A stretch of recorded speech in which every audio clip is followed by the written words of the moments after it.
Got a little baseball underway this afternoon at Regions Field, downtown Birmingham. It's 76, beautiful, and we got rid of that smoke that was lingering over the city earlier this afternoon. Tonight, not as cool as it was last night. No more 30s and 40s. We'll be in the 50s early in the morning, and then breezy tomorrow afternoon. Occasional wind gusts could go over 30 miles per hour. It's an impact day, mainly starting after about 4 to 5 as some isolated thunderstorms start moving in from the northwest along a cold front. Ahead of that front, the breeze starts to get noticeable by 1 o'clock in the afternoon, gusting over 30 in T-Town, 23 Gadsden, 22 Anniston, 27 Birmingham.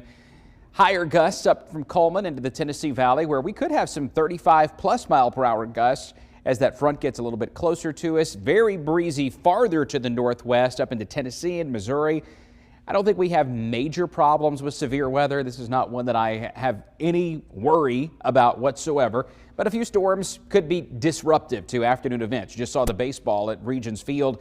Well, between 5 and 8 p.m., baseball games, softball, soccer, outdoor practices, conditioning training for spring football. Some of that could get disrupted over the northwest corner of the state. After 7 o'clock through about 10 p.m., those scattered storms, hit or miss. Not everybody getting rain in the Birmingham Metro to Coleman, Aniana, Gadsden, Springville, and even south toward New Bern and Greensboro in Utah. After 9 p.m. through very early Thursday morning, what's left of those will be sliding southeast across central Alabama. There's just not a lot of instability for this. These are where the forecast models suggest there will be scattered showers and storms, and that's what little instability we have, very much on that low end of the spectrum.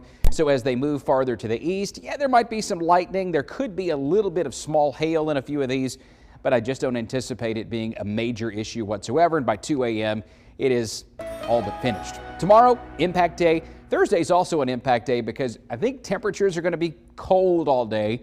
It's breezy, and we still could have an isolated storm technically after midnight. So Thursday gets a little interesting because we see temperatures holding in the 40s. Look at this. It's 8 o'clock Thursday morning.